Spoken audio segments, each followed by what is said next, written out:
Hi, this is yet another, you could say, the penultimate episode about the construction of our crazy project, where we decided to combine an old Volga 21 with a brand new Bugatti Chiron. And today, we already have something to show you. First of all, I suggest we refresh our memory and quickly go over the previous episodes. Back at the beginning of summer, we bought a total BMW 6 Series since we decided to build the project on that chassis. It took a couple of months to restore it. In the end, the car was fully repaired and registered. After that, we started taking it apart again and fitting it to the rear section of the Bugatti. This time we calculated everything carefully, and the donor fit just perfectly. Of course, after we cut off half of the body, we also removed half of the structural framework. Now, we need to build a reliable space frame for safety in its place. That's exactly what we started working on. What is it, and why is it necessary? Strangely enough, the safety frame is primarily needed for safety, and its purpose is to preserve the survival space inside, even in the most severe accident, so that deforming body parts do not cause injury. There are two types of such structures: modular, or bolt-in frames, and fully welded ones. The second type is exactly our case. Let's focus on that one. It's worth noting that such frames are mainly used in motorsports, where the risks and loads are much higher than in civilian automotive manufacturing. After installing such a frame in a sports car, it remains the main element of the interior. In our case, however, it will have to be covered up and hidden later on. So, the diameter of the tubes for such frames is strictly regulated. In the end, we decided to go with the minimum allowable diameter, since we already have limited space in the cabin. But even here it's not that simple. Cold-rolled tubes are used for safety frames. Their main distinguishing feature is their resistance to external influences, including bending. But as you can see, Sanya bends everything just fine. By this point, Sanya had almost finished assembling and welding the frame while I had thoroughly covered the theory. To help you understand, I suggest we take a look at how such a frame works in real life.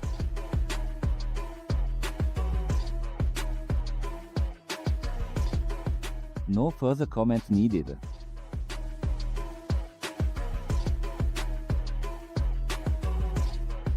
And finally, the finishing touch for the main frame. First, we make a simple template out of cardboard for it, mark it, and cut it out with scissors. We try it on, adjust it again, and mark the future holes. Now this precise drawing needs to be transferred onto the metal. We placed it, marked it, and cut it out. Then we spent another hour on finishing and fitting. When the overall shape is ready, we use a hole saw to drill 2 holes. With the help of an improvised press in the form of a sledgehammer, we give them a more refined look.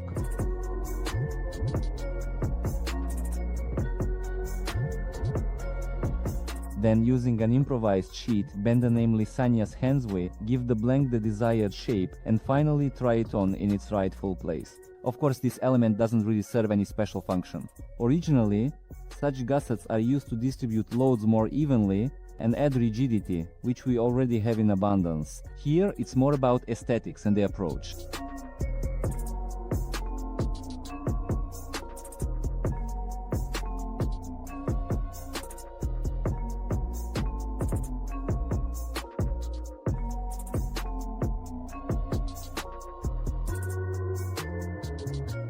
By this point, it became clear that the partition separating the cabin from the trunk definitely wouldn't be needed. Its role as a reinforcement is laughable when you look at the assembled frame. So we removed it, cleaned up the edges, and moved on.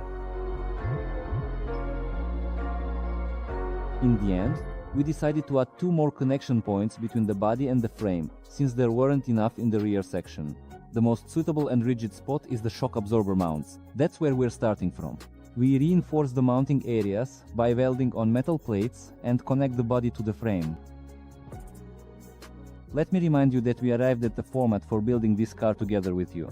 Not long ago, we held a poll in our Telegram channel because we had the idea to replace the chrome parts with carbon fiber ones. To do this, we made a sample, created a render, and announced a vote. In the end, classic chrome won by a narrow margin. Thank you, of course. But it took me 2 months to find a complete set of original chrome. But as you can see, mission accomplished. Here, we won't find anything better. They're all pitted from the factory like this. Well, that is, this pimples, this is, well, consider it the factory.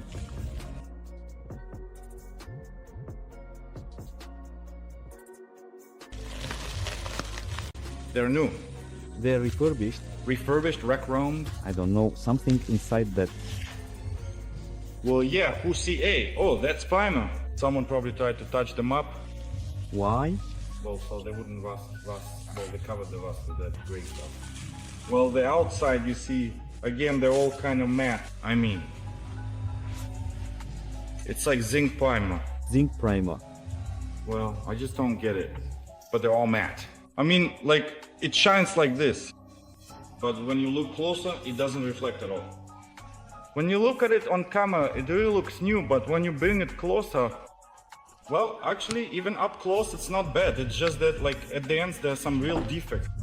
Here there are some bumps or something. As you can see, chrome 1, and now we're working on installing it. I'll get back to the carbon fiber for you, but that's another story. So, about installing the chrome front piece, we decided not to install it the original way. According to the original, there is such a huge gap between this mustache and the radiator grille. The grille sits flush with the fenders and the hood, but right here, between this trim and the whisker, there's this massive gap. This is supposedly how it is in the original. In all the photos online, it looks about the same. But we decided to do something about this unattractive detail. We moved the grille forward so that there would be just a minimal seam here. And accordingly, this whisker also ends up not being in its original position. That's why I'm going to redo the hood seam. Specifically, I'm going to carefully cut off this mounting area where the trim piece is attached, then lower it by this measured distance and set the correct angle for the trim. Since it's now positioned differently than before, this adjustment will help ensure everything fits and aligns properly. And with this setup, the front of the hood and the grille are on different planes. The grille sticks out and it gives the car a somewhat more aggressive look, I guess. Well, it's obvious that this is unusual. There was nothing like this in the original, but we decided to play out this aspect in exactly this way. Yes, it's true. The GAZ21 Volga had issues with panel gaps straight from the factory. We're not the kind of people who make an exact copy of the factory version just because it's factory made. If there's a way to improve something and make it more interesting, in our opinion, we go for it. That's exactly what we did in this case. As a result, we had to change the size and shape of the hood in order to achieve proper gaps. After that, we fit all the chrome as precisely as possible. In the future, we'll have it re-chromed using the classic electroplating method, since it's in good, but still not perfect, condition. But more on that in the next episode. After we've prepared the main obvious elements, like the fenders and the hood, we move on to the less obvious ones. In this case, that's the windshield pillar. You might think what's wrong with it. But as they say, the devil is in the details. And this particular detail doesn't quite fit in. In order for the car to look like a single cohesive whole, we still have a lot of similar refinements ahead of us, things that in the future no one will even notice. But if we don't do them, it'll feel like something is off. And we want everything to be just right. So, the next step is to refine the junction where the Bugatti shell meets the main body. Here we cut off a small piece from the edge and prepare the surface for further work.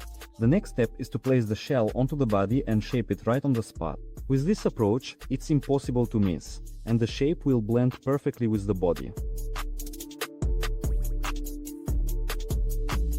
After the base is formed, we remove the fiberglass body and reinforce the shape from the inside. Then comes puttying, fitting, test fitting and so on, over and over again in a cycle. At the same time, we were preparing the entire body for painting, since by the end of this episode we'll assemble the main body element, and the car will start to look like a real car. And we'll take a look at an alternative color scheme. Spoiler alert, we really like this option, and I'm really looking forward to hearing your opinions in the comments. Finally, the final fitting. And now it's clearly visible how this part will look. The next step is working on the rear fender. Basically, most of this panel will be hidden under a fiberglass cover. The main task here is to weld everything securely and get rid of any excess putty weight. That's exactly what we set out to do.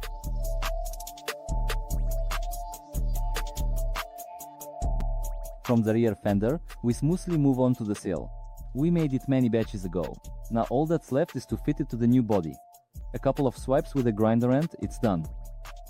So all the parts are fitted, and we're getting ready for painting by thoroughly sanding the surface. Of course, this isn't the final paint job. Essentially, this is just a primer. But primer can be tinted any color, so you can see how a particular color scheme will look in real life. That's exactly why we decided not to miss this opportunity and went with this particular color combination. As a result, we spent another week puttying, shaping and leveling the surfaces.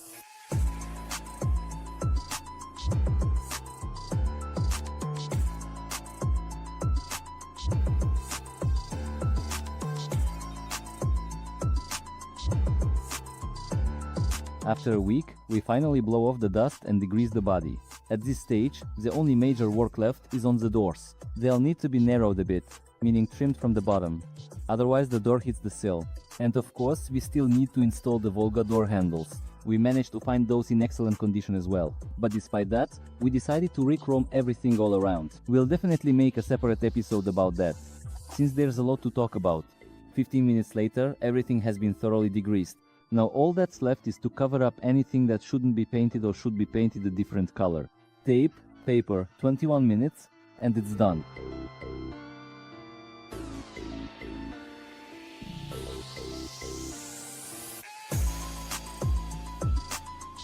First we paint the roll cage. Primer goes on first, then black paint.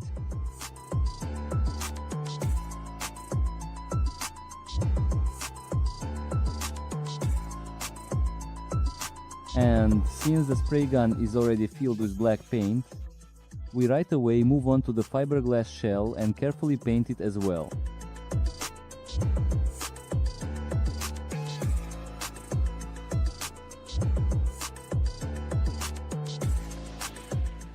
The next step is to paint the second, beige color, after first covering everything that's already been painted black.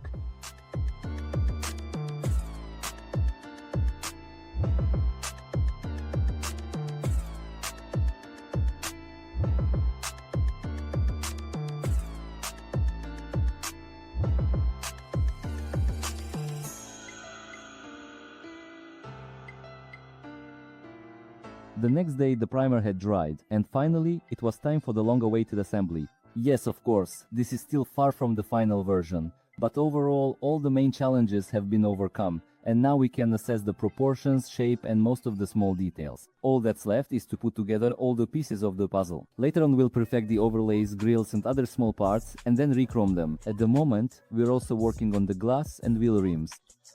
Of course, the old headlights are no good at all. It's clear that alternative optics are needed here. The Volga originally comes with 7-inch headlights from the factory. That's a standard, very popular size. I knew there were alternative options, but honestly I didn't think there were so many. Just look, these or these ones. In short, the selection is huge. In the end, I decided to stick with the classics and chose this option. I'll leave a link to the store in the description. After installation, it became clear that the headlights would need to be recessed a bit, meaning set deeper, but we'll take care of that during the final assembly.